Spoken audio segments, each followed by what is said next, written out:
The protesters didn't even know why they were there. Interesting. This is how the No Kings protest was funded. Let's take a look. We're joined now by two people who've been digging into these No Kings protests. Azra Namani, editor with The Pearl Project. Jason Rantz, Seattle Red talk show host. Azra, let's start with you. Seattle Red, that's a rarity. Are these, protests simply, organic, people, emailing maybe on social media and so forth? So it all just came together, grassroots from the people? I'm going to guess no. The amount of clips I've seen of fucking people that have no idea why they're there. And they're not like right next to their buddy or anything. They're just by themselves. Like, and we've heard in recent years too, people like getting paid. It's like, hey dude, here's $50, here's $100, here's $200, here's a sign. Just go get the sign, go over there, hang out for like an hour or so, and you get the rest of the money. Like that. It's not like a rare thing anymore. It seems like. Absolutely not. Ooh. This is a protest industry. And so what I did is what I've learned to do in journalism, which is follow the money. Yeah. And I established that there's 260 organizations that were behind this No Kings protest. And as Jenica Pounds, a computer scientist with Data Republican, said to me, they have built an empire. That's ironic because they're protesting No Kings.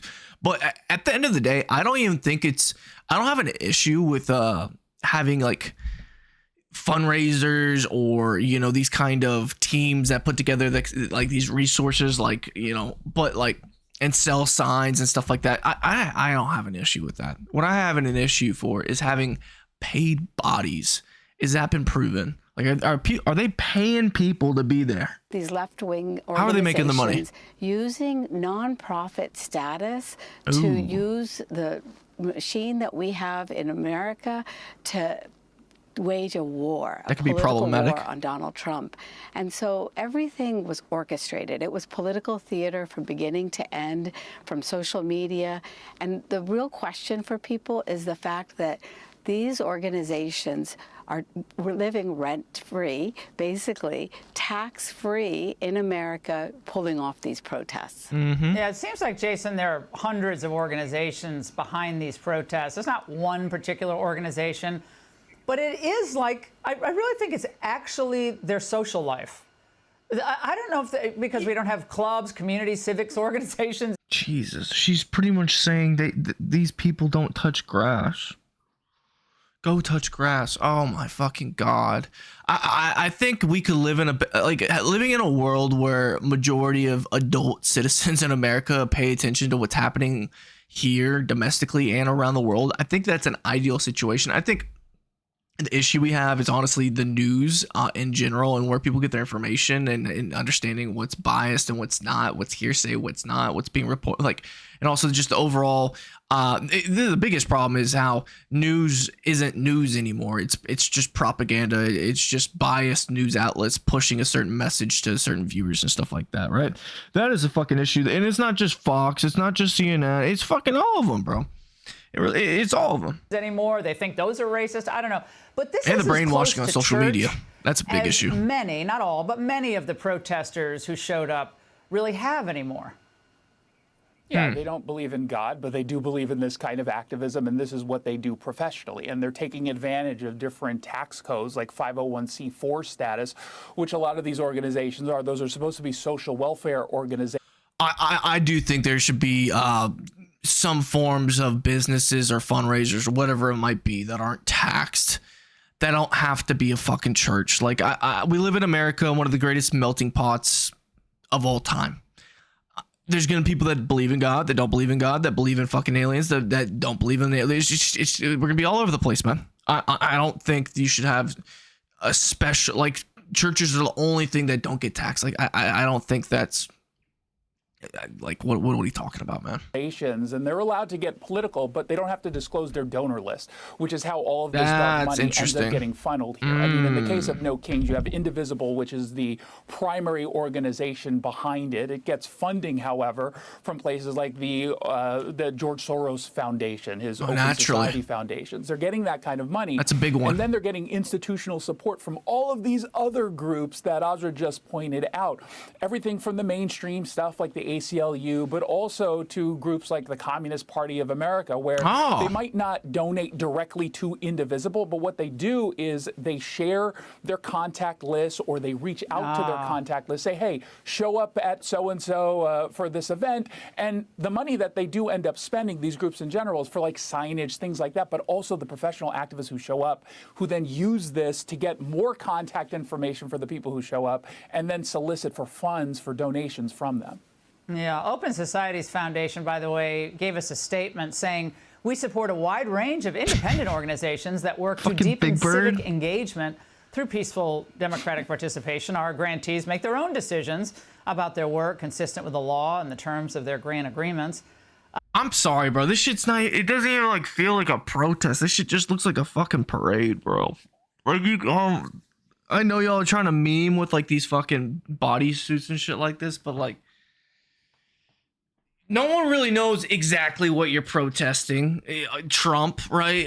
The policy changes that you're trying to push for specifically, so that itself kind of like dissolves the weight of the movement by itself. Like, yeah, there's a lot of people and stuff like that, but like, what specific talking points are we trying to push to make a change for? Like, just all over the place, man. So it's not digestible to the normal person that looks at this shit. And on top of that, the memeing is fucking funny to me, but it doesn't strike empowering the weak. It doesn't strike civil liberty. It doesn't strike, we need change. It strikes word by word, let's go have fun type shit. I don't think Azra, a lot of pro-life organizations that were truly fighting something noble, the slaughter of millions of babies in the womb. I don't think they got any money from George Soros. I certainly don't think parents groups that you. I have no idea about that. Was it? How did Planned Parenthood start again? What was the original idea behind that? I don't think that was a good one. And I know people are gonna differ on pro-life and pro-choice and stuff like that. To each their own, but I believe the way that shit started was not good. Helped launch years ago in Fairfax County, Virginia. I don't think they got any help. Only a particular ideology gets help from the Open Society Foundation. Ideology? That's a new one. Yeah, I mean, they are basically fueling the machine. And Jason mentioned the 501c4 organizations that are political organizations, allowed to do a limited amount. But according to my data analysis, about 100 of the organizations are 501c3. And they are supposed to do very little political work. They are absolutely supposed to be nonpartisan. But some of the names of these groups is literally resist Trump. That's not very subtle there. And then build the resistance. Oh boy. Along with, as Jason was mentioning, the Party for Socialism and Liberation. They bring the foot soldiers to this movement and create this myth of the marching millions. And I want everybody to know that, this is theater. That's all it is. Yeah. But it's an industry and it must be checked. No, Jason, finally. Real quick side point on what I'm thinking about right now. I want to address this real quick. To y'all that are watching, I'm wondering what y'all think about how AI and robotics is going to change the world, right? I think a lot of people like capitalism, but they also think that maybe there's a world in the next 10, 20, 35, I don't know, years where robotics and AI just fucking take over most of the jobs in America, most of the jobs in the world, to be frank. And if that happens, how do people live? How do people pay for their bills? How do people pay for the gas in their car or electricity in their car or their scooter? Or how do they get how do they get their train ticket? Like, I've never been like government should run everything. I've never been like that in my fucking life. But it's that horizon, that future is, I just think it's coming, man. I really fucking do.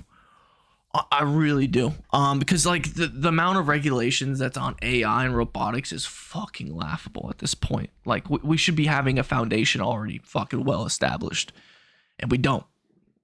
And we make policies very reactionary, and that is fucking disturbing to me. But like, what do y'all think about that? Like, what like brainstorm or just comment down below if you have an idea of a possible solution to counteract the possible future that we're gonna have.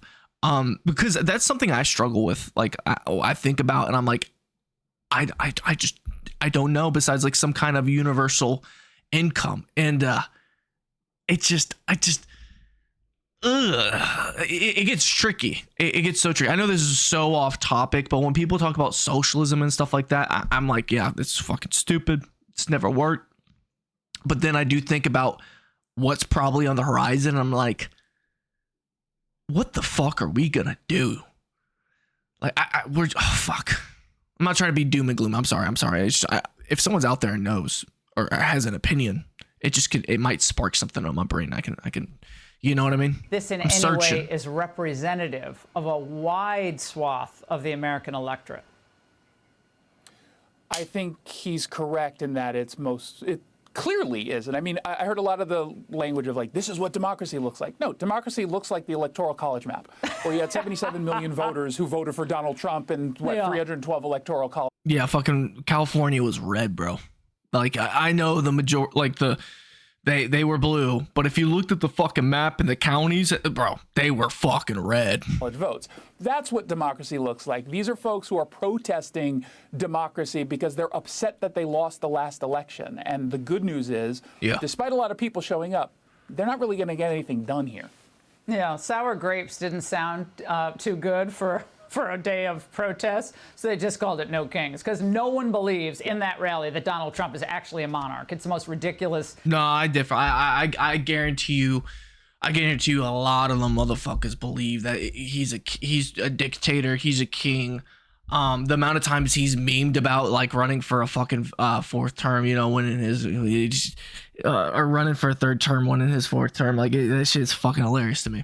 It's fucking, he's so fucking funny, man. He is. But I guarantee you there's so many people at those protests that believe that shit with their fucking soul. Does that make them right? No. But I guarantee you they believe that shit for sure. Branding I've ever seen. Ozra, Jason, thank you both. Hey, Sean Hannity here. Hey. Okay. This is the part where we look at the comment section and look what the people are saying. The people that watch this video, right? The guy who thought he was a king sat on the beach eating ice cream all the time. Wait, what the fuck? Let me tell you something. It's not just some NGOs, and it's not only going on in one country. All NGOs worldwide need to be investigated for their ties. Honestly, he brings up a good point. This does need to be like looked at, because there's obviously I'm just a guy. I don't know the specifics, but like there's been multiple protests and that turned into fucking riots over the fucking years recently, where the leadership of the organizations has been very, very fucking questionable. And I just think that we need I don't know if it's FBI, the CIA, somebody needs to look into the fucking the money and see exactly what's happening here. Because this could be a problem that's brewing and just get worse and worse and worse over time if it snowballs. You know what I mean? But yeah, man. Shit's weird. Shit's hella weird. Comment down below with your thoughts on this whole situation. Anything really in general that I talked about in this video. I'd love to hear y'all's feedback and y'all's thoughts on it, man. Hit the like button, help push this video out to more people. Help the channel grow. It means so much to me. It really does. And as the channel gets, bigger, I'm gonna get better. And if there's anything you dislike or disagree or whatever it is, let me know, man. I love to hear you out. I love criticism. I really do. And yeah, hit the sub button, man. Let's get to 10K. My name is Trizashi. I'll see you guys on the next one. Deuces.